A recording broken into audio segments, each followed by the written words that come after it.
This is part 2 of my sovereign health corruption video, and here's a picture of my daughter.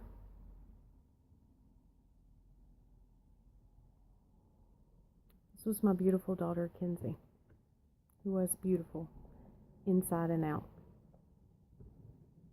Like I said in part 1, we had to figure out how to get Kenzie home. Sovereign put her out on the streets, would not give her any of her belongings. She actually was without her cell phone for several hours until she went back to the facility and had to actually throw a fit for them to give her her cell phone so she could even call me to tell me that she was on the streets of Los Angeles. Now, at this time, Kenzie had turned 20 the day prior. So here's my 20-year-old daughter who's always been sheltered, lives at home, and is so far away from her home on the streets of California with nothing but her cell phone and a bag full of medication. I touched on medication in that last video because I think it's so important for us to be aware of what Sovereign is doing. They gave my daughter 2,700 milligrams of gabapentin a day. 2,700 milligrams.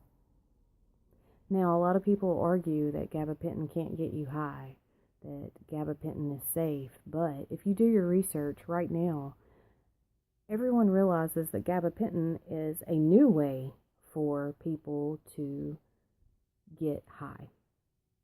So they prescribed this to my daughter, amongst many other medications as well. So they didn't pay for her airfare home like they said that they would. So $800 for the airfare ticket, and us having to get a friend of Kenzie's who just luckily for us flew to California because he had an event there, got Kenzie, and then they flew back home together. When my daughter came home, she was a different person. She was so heavily medicated. I had never seen her this medicated before. I immediately realized that I had to take these medicines away, and I started digging a little bit to find out what exactly was going on. 1 week after Kenzie was home, the actual house in San Clemente, California, in the Sovereign Health Center where Kenzie was housed for the majority of her stay there, was raided by the FBI. I was contacted by the FBI. Kenzie was interviewed. I was interviewed. We were told by the FBI that there are cases right now pending against Sovereign Health for fraudulent insurance charges, also patient dumping. The so-called doctors that are prescribing these medications are not doctors at all. There's also been allegations of sexual abuse with patients, ranging as far as patients that were having sex with staff, all the way to actual rape. Thank God Kenzie was not a victim of that. But it was happening. Kenzie would tell me it was happening.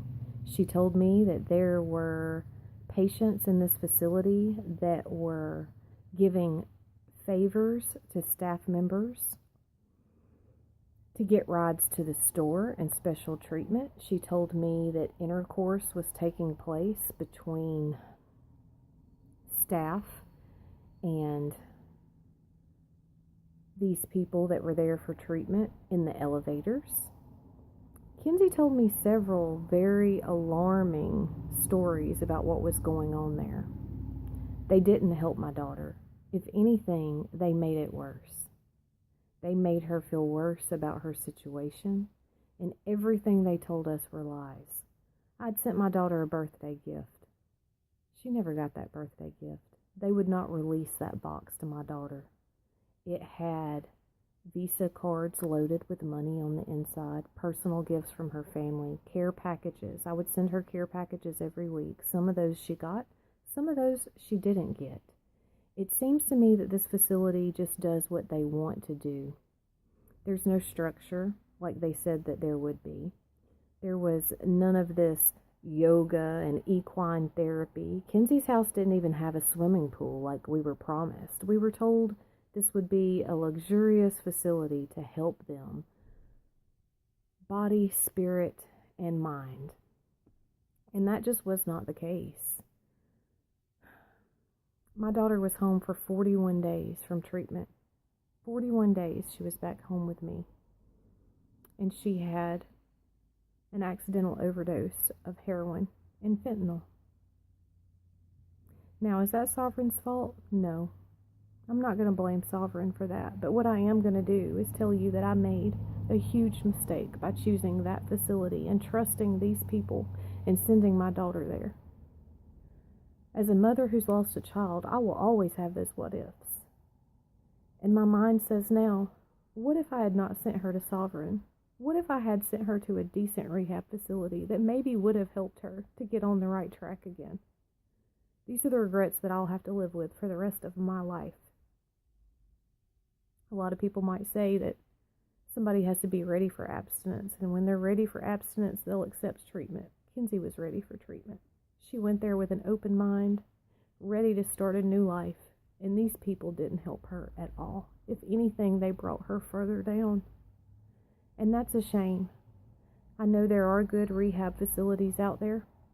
Sovereign Health is not one of those. From the time Kenzie got home, the bills started rolling in. I have a stack of bills right now that add up to $185,000 because of the insurance fraud situation. You see, what Sovereign is doing is they're getting paid all the while your loved one is there in treatment. But then they charge more. For a urine analysis test at Sovereign, they charge $1,200 per test. We all know those tests don't cost a fraction of that amount. They do a urine analysis test on your loved one every day they are there. My insurance company will only cover up to $300 of that test. So when they get a bill for $1,200, it gets kicked back. It's fraudulent. They won't pay for that. So then who do you think is liable for these bills? The insurance policy holder. Me. So the bills are racking up. I'm getting billed from doctors that I've never even heard of. You know, all these bills just keep accumulating. All the while, my daughter is no longer with us. Kenzie is no longer here. I wish someone had made a video like this that I could have researched before I sent Kenzie to rehab. So that's why I'm doing this.